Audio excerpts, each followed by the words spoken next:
Capitalism has entered your D&D games and you didn't even realize it. That too much? That might be a bit too much. Anyway, we're here to talk about Warlock third-party feats as one of the most beloved multi-classes, at least in 2014 D&D. Is that just 5.0E now? Anyway, people love Warlocks, and for good reason. They offer not only a vast amount of mechanical customization, but also just tons of RP fuel for not only the player, but also the DM. DMing for a Warlock player is a joy because you have this tasty morsel of control over the player, and they can fight against it or go along with it depending on how they want to do things. But we're not really here to talk about that particular thing. We're here to talk about what you can give your Warlock that might make them stand out from the crowd. So let's dive into it. In a shocking twist, the first feat is Altered. In case you don't know this feat, this gives you one of five things, technically. It gives you swim speed and the ability to breathe water with aquatic adaptation. You can get natural weapons, which is a d8 damage die, bludgeoning, piercing, or slashing. You can choose what it is that's doing that, which is cool. You can give yourself night vision of 60 feet or improve it by 30 feet. You can have a natural AC of 13 plus your dex, or you can have a natural AC of 13 plus your con. Generally speaking, the reason that this one is so good is because it allows casters to bump their con up as definitely the secondary stat, allowing them to maintain a stronger AC than they would normally. This is mage armor levels of AC, but with far less hoops and certainly less spell slots. It's just a really good feat, so consider it. I feel like I sound especially British today for some reason. Weird. Next up is Charm Twister. This is also from the Crooked Moon. The first one was too. This allows you to weave wicker charms, and if you give them out to creatures of your choice, you can cast Bless for free using Intelligence, Wisdom, or you can also use your spell slots if you would like to.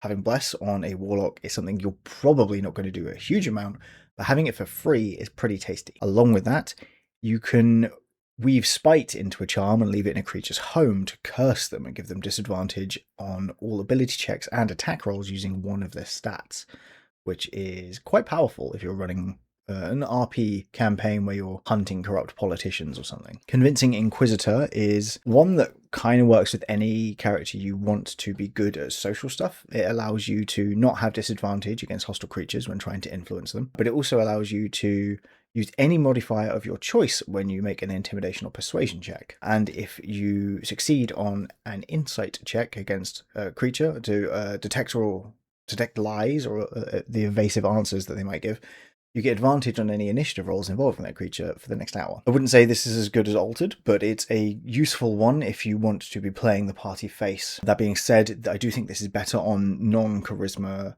classes because of the way it allows you to use other stats for your intimidation and persuasion. With Warlocks not having great defensive usually, Fate Gambler can be a really, really good one. It allows you to gain heroic inspiration whenever you succeed on an ability check made against another creature, reduce a creature to 0 hit points, or when a creature fails a saving throw you forced it to make, although the creature has to have a CR of above 0 and not be another player in order to work.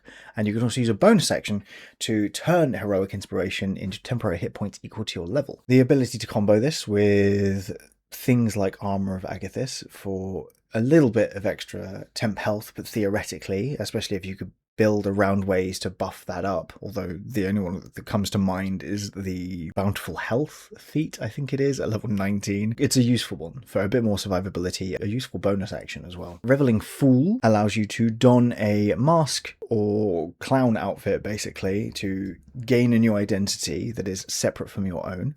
And you can get away with minor transgressions against people in positions of power while you're in that outfit, which is novel. Along with that, it allows you to always have the Hideous Laughter spell prepared, and you can cast it once for free. Free spells for Warlocks are good, as it turns out, and while I do think something like Wizard Initiate is probably going to do you a little better than this one, if you want to lean into a specific archetype, maybe where your patron is the fool that you are serving or something, then this could be a really cool one for that flavour. On to general feats now. We're kicking off with Arcane Enchanter, which is one from Dr. Drolin's Dictionary of Dinosaurs. This requires you to be level 12 or above and allows you to boost your int, wisdom, or charisma by 1. As an action, for a minute, you can enchant an item. If you enchant a weapon, it deals an extra d6 damage on every hit that it deals, and at level 16 you can also add your proficiency bonus to that damage. For armor, it gives you resistance to a damage type or double resistance, so 2 resistances once you're level 16, And for wondrous items, it gives you advantage on saving throws to prevent or end a specific condition of your choice. And at 16, you can select 2. The weapon and armor are substantially better than the wondrous option there, unless you have something you know you're going to fight, which does stunned a lot or something. But I just think this is a really good feat for 1 or even 2 members of the party to have, spending your first action buffing the power of your sword. If you're a blade slinging, a Pact of the Blade Warlock, I know what it's called, then this is a nice way to get a little bit of extra damage. You also do a thrown weapon pack lock, right? Blade lock. It could be fun. Maybe I should put that together. Next is Field Commander, which requires you to have a charisma of 13. It boosts your charisma and allows you to take an action to command an ally to use their reaction to make 1 attack, dash, dodge, hide, influence, search, study, or utilize something.